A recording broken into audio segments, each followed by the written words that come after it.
All right, y'all, welcome back to the show. It's Anti-War Radio. I'm Scott Horton, and today's Armistice Day. Pretty much every Armistice Day for the past 6 years or so, I've interviewed Jim Powell, author of Wilson's War, How Woodrow Wilson's Great Blunder Led to Hitler, Lenin, Stalin, and World War II, and then he left out the Cold War and the Terror War and whatever, I'm sure just for the brevity of the book title. You can also read a great article at LouRockwell.com by Jim called What We Can Learn from Woodrow Wilson's Great Blunder, the Case for Staying Out of Other People's Wars. Welcome back to the show. Jim, how are you? Thank you. Glad to be with you. I'm very happy to have you here. And I love this book. It's been a few years since I've read it, obviously, but I sure learned a heck of a lot from it. And so I think here's where we want to start this interview out. A lot of people, I think, maybe if you tune in the History Channel, they'll say, well, World War I was really part one of World War II. It was one big war, and World War I kind of helped to cause World War II, and, you know, these kinds of vague statements with obviously some truth in them. But what you really nail down in this book is that it's not just World War I caused World War II. It's Woodrow Wilson's American intervention in World War I that tipped the scale and changed everything. And especially, as you point out, gave the breathing space, I guess, the time necessary for Lenin and Trotsky to seize power in Moscow and create the Soviet Union, the stripping of all of Germany's territories, and the humiliation that led to the German people's acquiescence to the rise of the Nazi Reich. And then, of course, Britain and France got the Middle East from the Ottomans and helped draw those lines, including Palestine and Iraq and all the problems that we're having to this day. So time is very limited, but I was hoping we could start with what Woodrow Wilson's intervention in World War I had to do with the situation in Russia and how, what role that played in the creation of the Soviet Union. Well, you had a 3-year stalemate during World War I. The war started in 1914. 3 years later, it was a stalemate with neither side able to impose its will on the other. So what Wilson did was to intervene, persuade the United States, persuade Congress to declare a war and get the United States into it, 1917. And it was the additional soldiers, the military hardware, all the rest of that enabled the British and the French, who were allied with the Russians, to win the war. Now, Russia, since you're asking about Russia was completely unprepared for the war. It did not have enough railroad capacity both to move 1 million soldiers to the Eastern Front and to continue supplying food and everything else to their population, which, of course, covered a very large area. So what they did was to move the soldiers to the front. So from the get-go in 1914, there were food shortages. The Russians did not have enough guns to give all the soldiers. They told each soldier, if your buddy gets shot, grab his gun. That's your gun. Well, so from the very beginning, there were families back in Russia who were outraged that their boys were being sent without any guns to be killed by the Germans. During the course of the war, there were more shortages. You had corruption in the government. So the Russia began deteriorating from the time that they got into it. There was a revolution in spring of 1917, pardon me, and the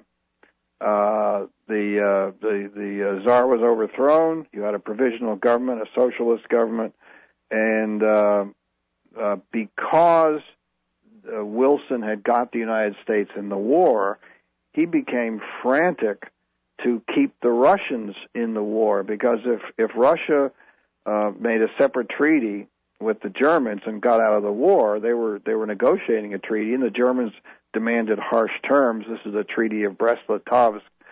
A settlement in the east with the Russians and Germans would have enabled the Germans to send at least some of their troops from the Eastern Front to the Western Front, where they would, be more trouble for the British and the French and the Americans who had just arrived. So Wilson wanted to keep the Russians in the war, to keep the Germans on the Eastern Front, to keep them there and not move west. Well, we had to bribe the Russians, give the Russian government, which is broke, give them millions of dollars, hundreds of millions of dollars, to stay in the war. There was one more offensive in the summer of 1917. It was a disaster. There were hundreds of thousands of Russian soldiers who were fleeing, who were deserting, so that they could get their allotment of land. They had heard that free land was being given out, so their interest in further participation in the war was zero. Lenin tried to attempted coups to take over the government in the summer of 1917, and even with all this desertion, the collapse, the final disaster brought about by the incompetent Russian generals, despite all that, Lenin could not seize power. It was not until the fall of 1917, when the Russian army had just about collapsed, there was hardly anything left. It was only in those circumstances that the comparatively small band of Bolsheviks was able, on the fourth attempt, to seize power. And it's pretty much certain then that Kerensky, the interim leader, the guy that Lenin ended up overthrowing, but who had overthrown the Tsar, that he would have gotten out of the war and brought those soldiers back if it hadn't been for Woodrow Wilson's bribery? Well, yeah, the country, it wasn't so much a matter of his policy to bring them home, but the whole thing was collapsing, so it took a heroic effort, an idiotic effort, because there was no purpose in it. They had to, since they were already collapsing. That's why the Kerensky was able to, to achieve the revolution that he did, to seize power in the spring of 1917. So it took a heroic effort to have one more military campaign. Now, it was idiotic because all it did was accelerate the collapse of the regime, which ended up in communist hands. So well, and we can't overstate the consequences of that. 175 million Soviet citizens killed by their own government, something like that. Right. So if we had stayed out of the war, we wouldn't have cared whether Russia stayed in the war or left the war, and the accumulation of failures, inflation, shortages, all that, would have had them out of the war. They would have lost a lot of territory under the Treaty of Brest-Litovsk, but they would have been out of the war before the regime completely collapsed and was wide open to the Bolshevik takeover. I think Lenin would not have been able to take over if there was any kind of Russian army or in this German army left standing. So for the young listeners, Jim, they may not be aware, if they just go to government school, the extent of the evil of the government of the Soviet Union. I mean, before World War II even broke out, Stalin had already murdered tens of millions of Ukrainians and others. That's right, and of course, Chairman Mao learned, about the wonders of communism from the Soviet Union, and how to set up a totalitarian state. So you had the tens of millions more deaths that occurred in communist China to the toll that accumulated in the Soviet Union. Yeah. Well, and plus all the dead in Korea and Vietnam and the rest of the Cold War battlegrounds, proxy wars and all that. It's absolutely horrible. All right, hold it right there, everybody. It's Jim Powell. He's the author of Wilson's War, FDR's Folly, and Bully Boy, The Truth About Theodore Roosevelt's Legacy. And we're talking about Wilson's War, how his great blunder led to Hitler, Lenin, Stalin, and World War II. We'll be right back after this. All right, y'all, welcome back to the show. It's Anti-War Radio. I'm Scott Horton. I'm on the line with Jim Powell. He's the author of Triumph of Liberty, Bully Boy, about Theodore Roosevelt, FDR's Folly, obviously about FDR. And the subject of discussion today is this great book, Wilson's War, how Woodrow Wilson's great blunder led to Hitler, Lenin, Stalin, and World War II. And now in this segment, Jim, if it's all right, I'd like to focus on the effect of American intervention in World War I on the battle lines between the Germans and the French, the Allies and the Central Powers, and the effect that this had on Germany. People say that, well, yeah, the rise of the Nazis is due to, in part, the Treaty of Versailles and the harsh conditions at the end of World War I, but it's just sort of taken as a given that, I guess, that this would have happened with or without American intervention, but your book says, no, it's all American intervention that tipped the scale and led to the rise of the Nazi Reich. Well, the reason is because there was a stalemate for 3 years.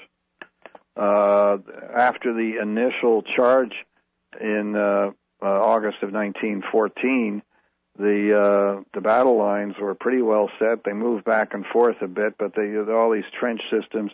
None of the generals on either side seemed to realize that a soldier in a cloth uniform was quite vulnerable to machine gun fire. So for the 3 years, they just kept ordering brigade after brigade after brigade of men to stand up out of their, charge out of their foxholes and run toward the machine gunners. They all got mowed down by the millions. So if the United States had stayed out of the war, it's highly likely there would have been a negotiated settlement because there was war fatigue on both sides.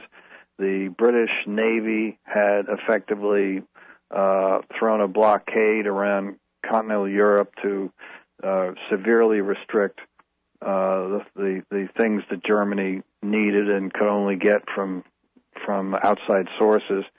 There was plenty of war fatigue within Germany, a lot of unrest, and it became harder for the German factories to function as well as, people weren't getting bread.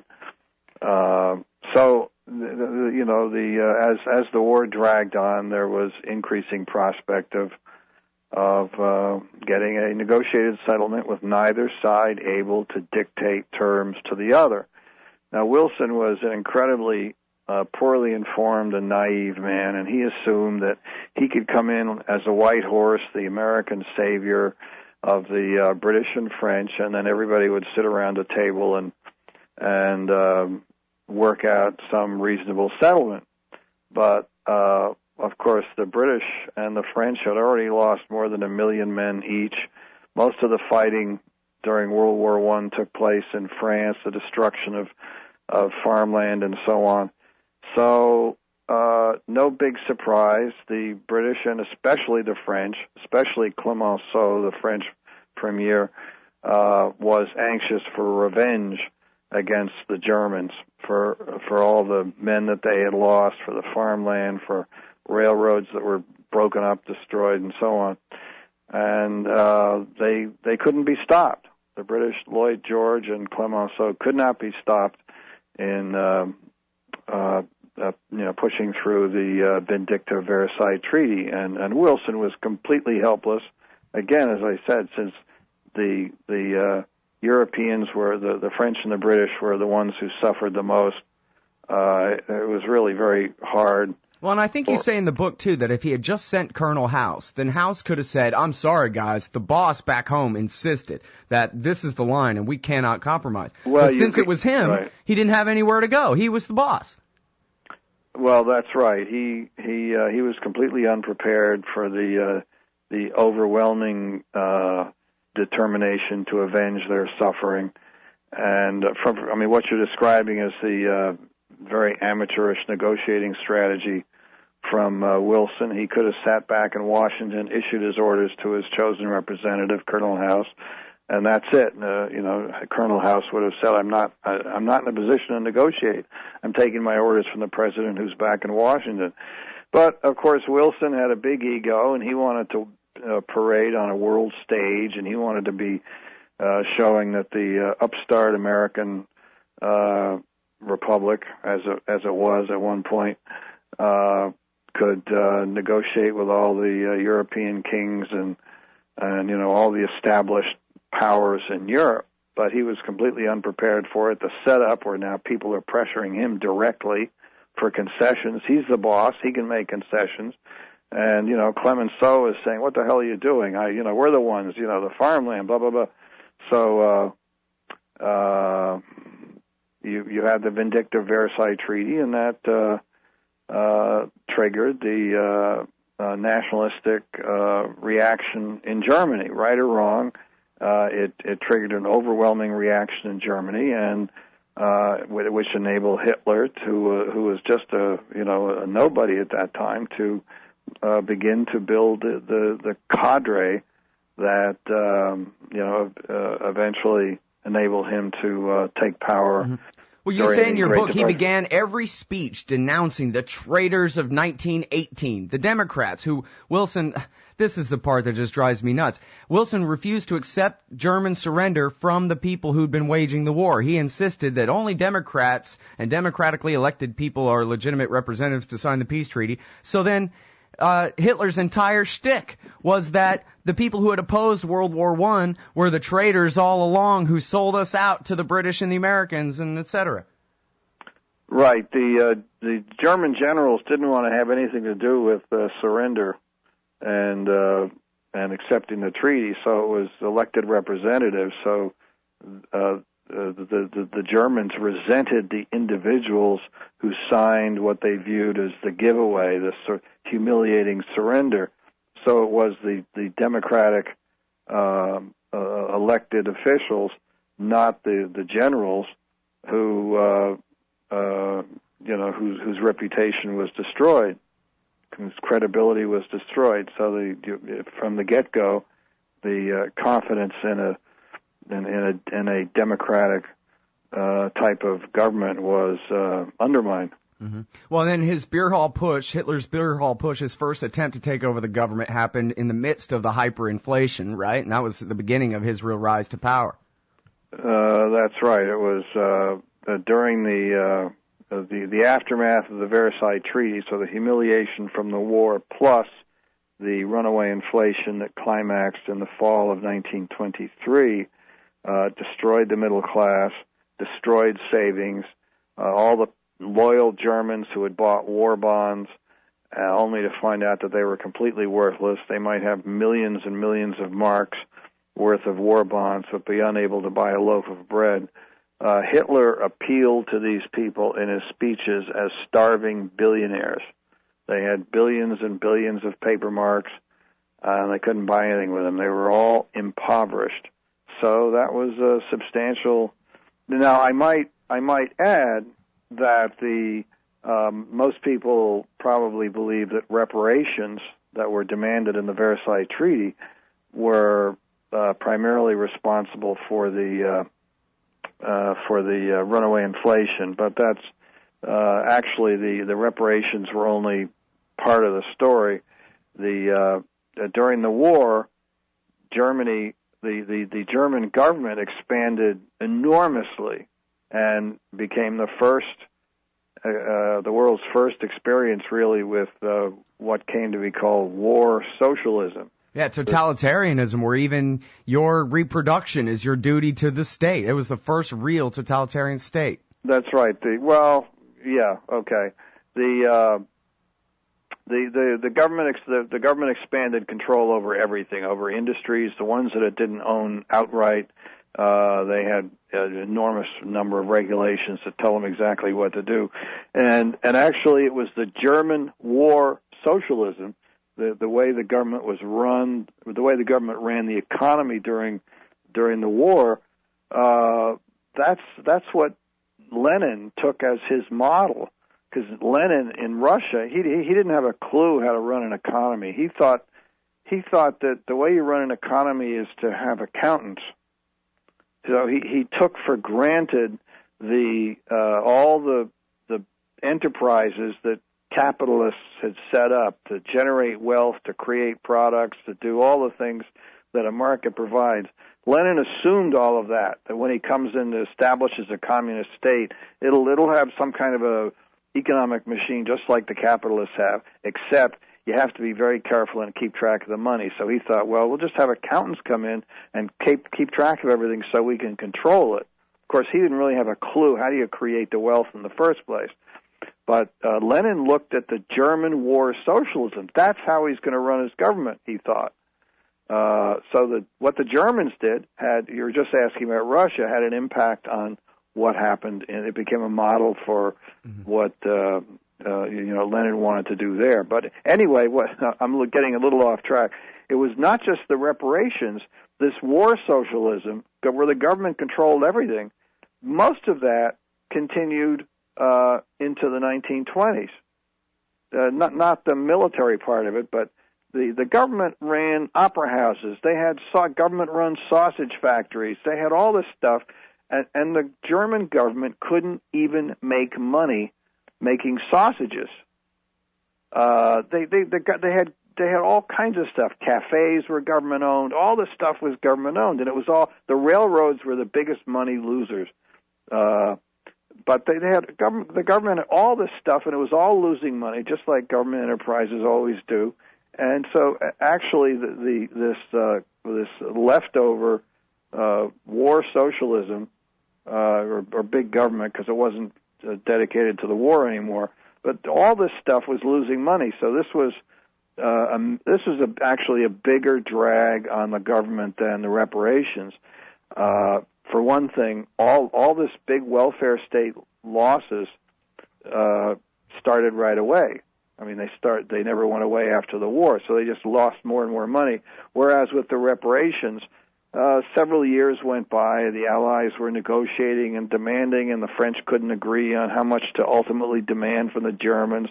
So all of this, there was kicking numbers around before the Germans actually had to start paying while they were losing on the welfare state from the get-go. And they had a big social security system that was a big retirement system, government-run retirement system, all that way before we had Social Security. But that was one of the models that was the model for what we did. Mm-hmm. Social Security in Germany, as you know, started in the 1880s and 90s under Bismarck, Chancellor Bismarck, strong man in Germany.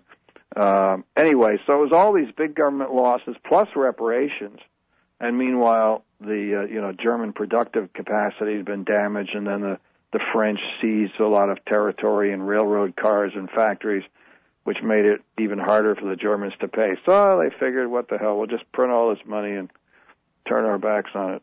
Yep. Well, and then so that destabilization led to Hitler's first try, but then he just went to jail. He didn't win in the beer hall push. He just went to jail, but he made a bunch of friends while he's in jail. And when he gets out, he runs on, and this is the thing, I had always heard about the war reparations and the hyperinflation and all that, not so much the war socialism part you just emphasized, but the rest of it I think pretty much heard as the basic narrative ever since I was a little kid in government school. But the part that was really left out, which you really emphasize, is that the reason that the people of Germany, because the hyperinflation was over by, 33 and whatever, the reason that they supported Hitler's rise to power in any real part and then put up with it for the 12 years they put up with it was because he was promising to retake the pieces of Germany that had been stripped away. It wasn't that he said, for the greater glory of the German people, I'm going to conquer the whole wide world, so come and support me and let's get going. He said, I'm going to take back what was taken unjustly from us. And what had been taken,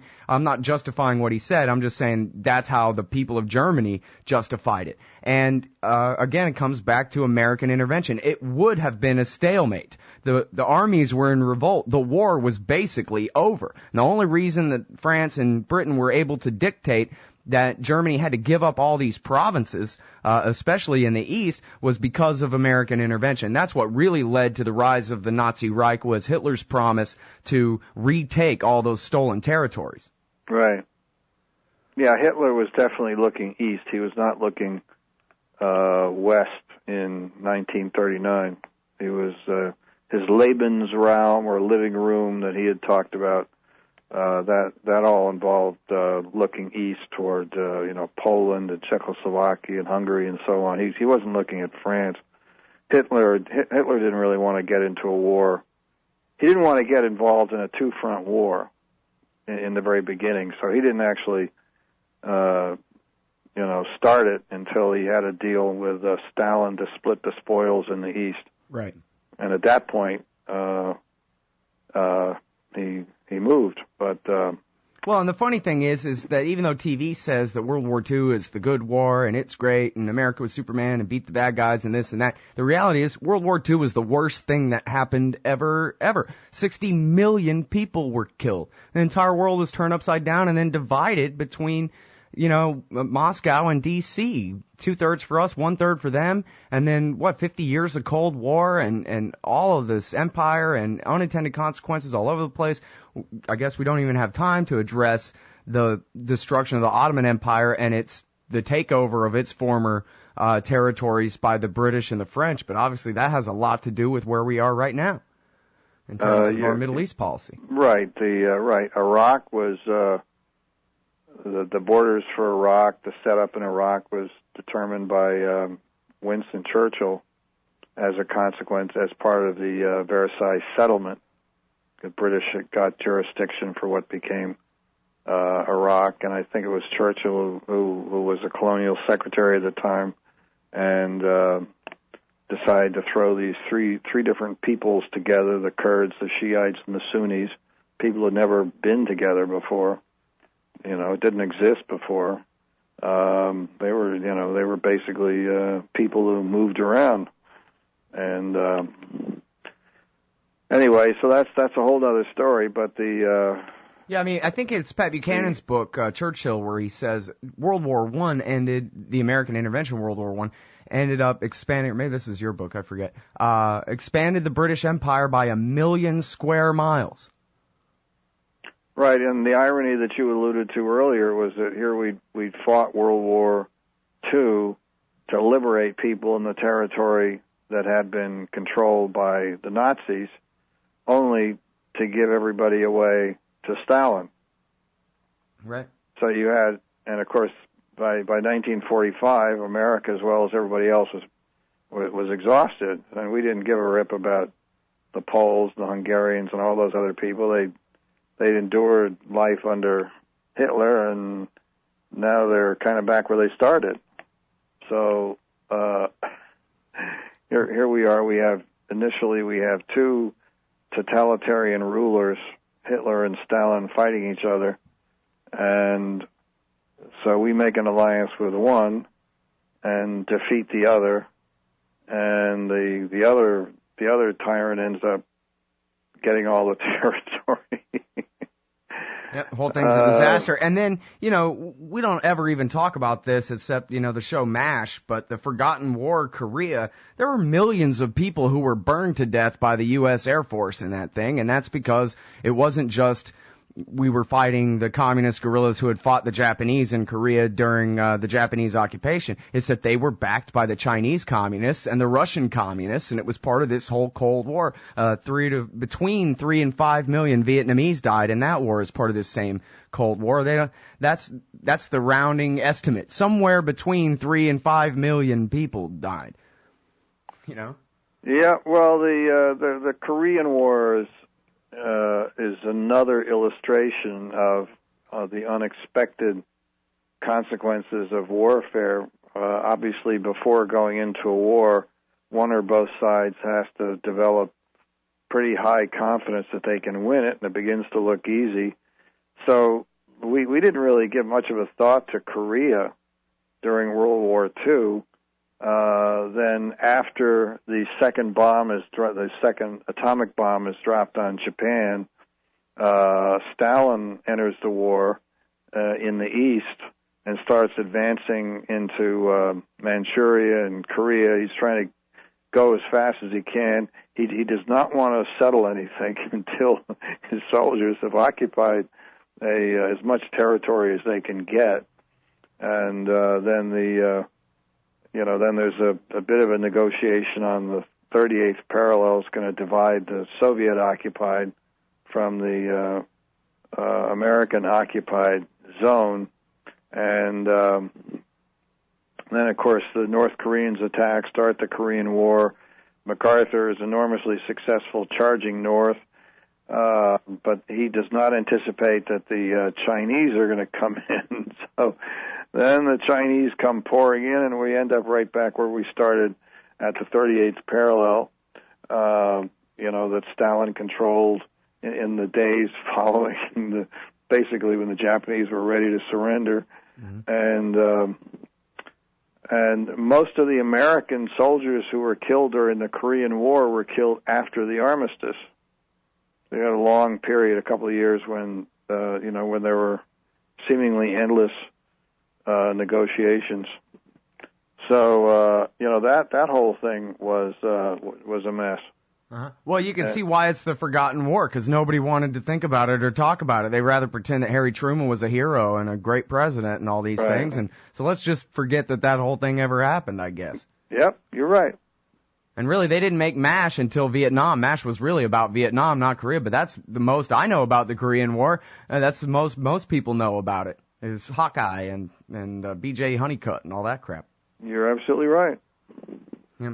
All right. Terrible shame. All right. Well, listen, I've already kept you over time here, and I really appreciate you staying here on the show with me to talk about this book. It's an extremely important book. I strongly urge people to read it. I highly recommend it. It's called Wilson's War, How Woodrow Wilson's Great Blunder Led to Hitler, Lenin, Stalin, and World War II. And as I said, you can also find a great essay, the very short version of the book, at LouRockwell.com, What We Can Learn from Woodrow Wilson's Great Blunder, The Case for Staying Out of Other People's Wars, by Jim Powell. He's also the author of The Triumph of Liberty, Bully Boy, about Theodore Roosevelt and FDR's folly, about the latter one of those. Thanks very much for your time on the show today. Really appreciate it, Jim. My pleasure. Thank you very much.